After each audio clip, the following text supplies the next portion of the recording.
This is Module 14, Lesson 1.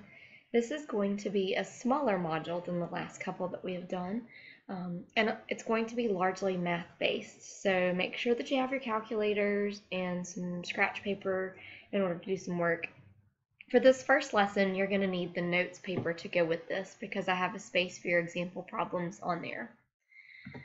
All right, we're talking about energy transformations, so we also have some vocab that goes with this.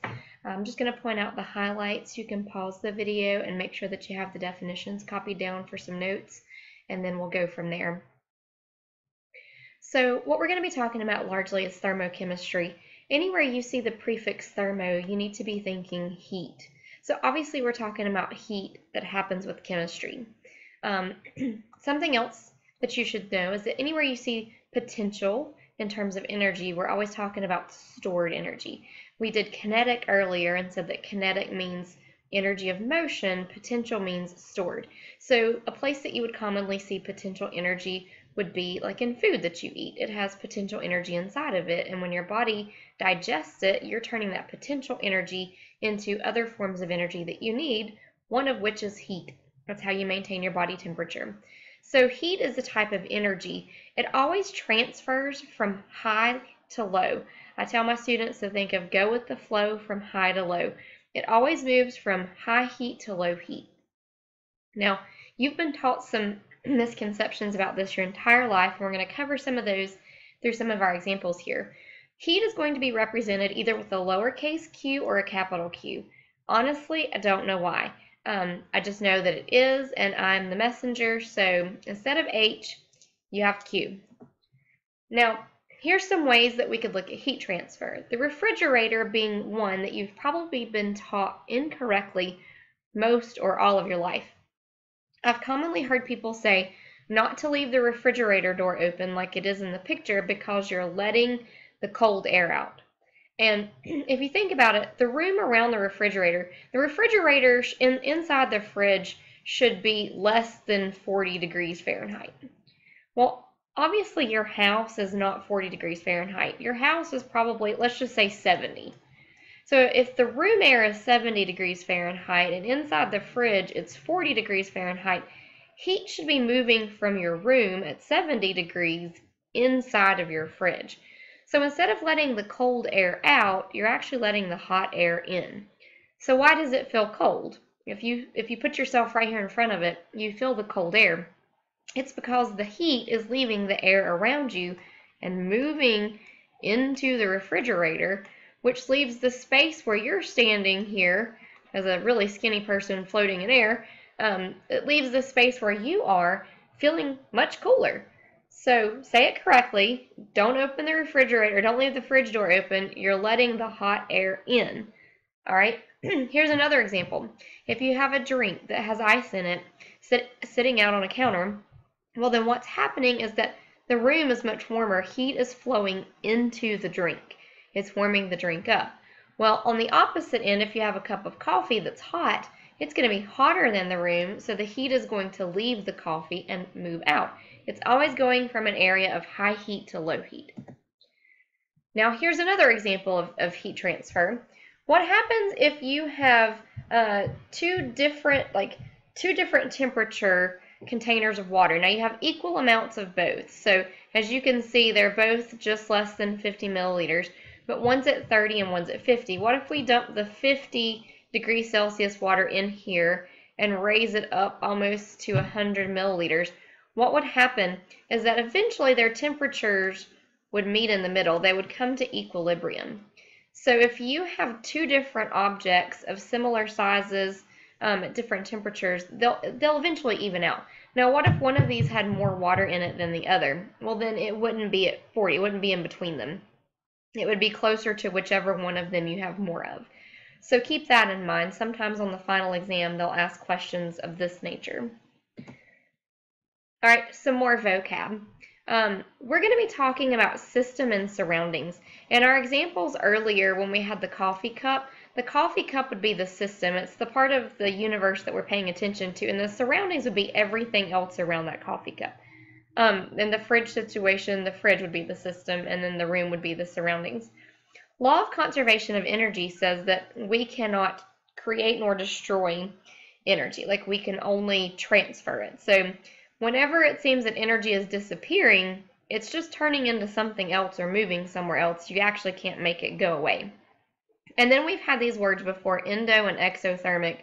Remember that endo means heat is going in and exo means heat is going out. Think of exit. So endothermic things, when you touch them, this is what's kind of different. Whenever you touch something that's endothermic, it feels cool because it's absorbing heat from your hand. And when you touch something that's exothermic, it feels hot because it's putting heat out. So over here, in this image, this would be endothermic, and this would be exothermic because of what they're doing with the heat. All right, so here again, looking at it, if we're looking at the coffee cup, whoops, I don't know where my pen went, then the coffee cup would be my system, if that's what we're studying. And then the room around it obviously would be the surroundings. The same thing goes for this one. The drink itself would be the system. This one, you know, when you touch it, like we just said, that this would be endo, and then this would be exo. Some more definitions, and these are kind of weird. This is going to be our unit of energy that we're going to use. We're going to use calories and we're going to use joule. Now, joule is the SI unit. However, you're going to see calories be used as well. It's a metric unit. What you see on food labels has a capital C, and there is a difference. A capital C calorie is 1,000 little c calories. So when you look at a food label and it says on there that it has 100 calories, you'll see a capital C. Other parts of the world, they'll say kilocalories. That makes it a lot more simple. Joules is another unit that may be or may not be used. You don't have to memorize this right here, but the point of this is that 1 joule does not equal 1 calorie. They are not a 1-for-1. Joules are actually less than calories. Joules are more than calories. I said that backwards. Looking at my numbers on the first one. So a joule is greater than a calorie. Just know that we're going to use those. You need to know the definitions of these. So, you know, there you go. Moving on. 2 more definitions, heat capacity and specific heat. The thing that I'm going to do for this is not read it to you, but I'm going to point out this. These both seem very, very similar. The difference between these is that heat capacity is simply about increasing the temperature of something by a degree Celsius. It doesn't matter how large the object is. It's not a part of the definition. So, for example, if you had 1 cup of water versus an entire swimming pool, like an underground swimming pool, the swimming pool would have a much greater heat capacity simply because it would take a lot more heat to change the temperature of that much water by a degree Celsius. Specific heat now is specific for 1 gram. That's how I remember it. Specific heat is very specific. It's just like heat capacity, but it is specifically for a gram of a substance. And what this allows us to do is to compare substance for substance to have some idea the difference between them. So if you're asked a question like which would have the greater heat capacity, and it's something like a cup of water or a swimming pool of water, your answer would be the swimming pool because there's more of it. Now, if you're asked which has the greater specific heat, the answer is they both have the same specific heat. How is that possible? Because gram for gram, they both have the same specific heat since they're both the same substance, water. All right. Now, let's calculate this. We have an equation. This is on your reference table. It's on page 3. That's where you'll find it with all of your other equations. You will have the reference table on the final exam, and you're allowed to use the reference table on tests. So therefore, you have it at your disposal. You do not need to memorize this. And the reference table also breaks it down for you and tells you what I have right here. It tells you that Q is heat, M is mass, C is specific heat, and delta T is change in temperature. What it does not tell you is it doesn't give you the units. Our units of heat transfer are going to be either calories or joules. How will we know? It'll depend upon what goes into the problem. Our mass for these most likely will be in grams. Part of it depends upon the specific heat. Now, specific heat is always measured in some unit of energy, like like joules or calories, and then it's usually over grams times degrees Celsius. Your reference table gives it to you as joules per gram degree Celsius, but I may give some of the problems to you this way. If we use this specific heat, our answer will be in joules, or our Q will be in joules. And if we use the one on the right, then our specific heat, our Q needs to be in calories. Our temperature change, that delta means change in. We have to do final minus initial. Does it matter? Yes, because one way we'll get a positive answer and one way we'll get a negative answer. And in this particular case, it is in degrees Celsius. Unlike our gas law problems, since it has degrees Celsius in our specific heats, we'll use degrees Celsius for our temperature changes. All right, let's try some of these. Your first example that's on your paper says the following, all right? So it wants to know the specific heat. We know that that's going to be our C, and it has a mass of 25 grams. So that's M, and I don't want to pull that up, but I did anyway. Okay, it requires this many calories. Well, I recognize that calories measures Q, and it raises the temperature by this much. So this is our delta T. Sometimes it'll give us multiple temperatures, but in this particular case, it gives me delta T. So what we're going to do is we're going to plug it into Q is equal to MC delta T. We have Q. Q is 525 calories. Sorry, as you can tell, my phone rang. So we were putting 525 calories here for the Q. I'm going to use units the first go around to show you that they'll cancel if you want to include them in your problems. For mass, we're going to put 25 grams. Our specific heat, well, that's what we're looking for. And actually, in this case, our units won't cancel. So if you include them in your problem, it'll give you the unit for specific heat as you do this. And then our delta T is 15 degrees Celsius. So what we need to do is divide both sides by this, put my G in there, by 25 times 15 degrees Celsius. And I can't write it all. If you include, let's just make that clear. If we include all that stuff down here in the bottom of it, and I'll make this actually look somewhat neat. Get my head on straight and my pen working with me. There we go. If you do the math of 525 divided by, now don't forget if you do this in your calculator this way to put parentheses around the bottom, because if you put in your calculator, 525 divided by 25 times 15, you are not going to get the same answer as you would if you put parentheses around this, because it's going to take this and divide it, and then it's going to take that answer and multiply it by 15. If you put this in your calculator, you get 1.4. Now, what would our units be? Well, nothing canceled, so it would be calories over grams degrees Celsius. So it's as simple as that. Now, what do we do with sig figs? We go back to all of these. And so we look at this. We've got 25.03, 3, and 4. So we need to put a 0 on the end of that so that it's got 3 sig figs. So right there is our answer to the first problem. Let's try this problem. I made them all a little bit different, so we're working slightly different things. Suppose we have 100 grams. Well, that's mass of water, absorbs this much heat. So that's going to be our Q. What is the corresponding temperature change? That means we're looking for delta T. Now, part of this one is, the equation is Q is equal to MC delta T.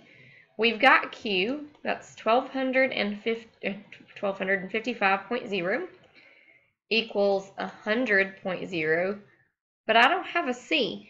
Well, you have a reference table, and this is the very first page. It's page 1, and on that reference table, you will see specific heats of water. And I want to point out to you that you have 3 different ones. This first one right here is for ice, the 2.02 is for steam, and 4.18 is for liquid. Obviously, as you could tell, water has different specific heats depending upon its state of matter. So what we do is we look at our problem. And in this particular case, we're not really sure. Well, actually, we are sure. It says right here, we're not sure because it doesn't have a temperature change, but it tells us that it's a solid. So what that means is we need to pick the one for ice, because that would be solid water. So that's 2.05. So 2.05, with units in here, joules per gram degree Celsius. This is grams, and this is joules.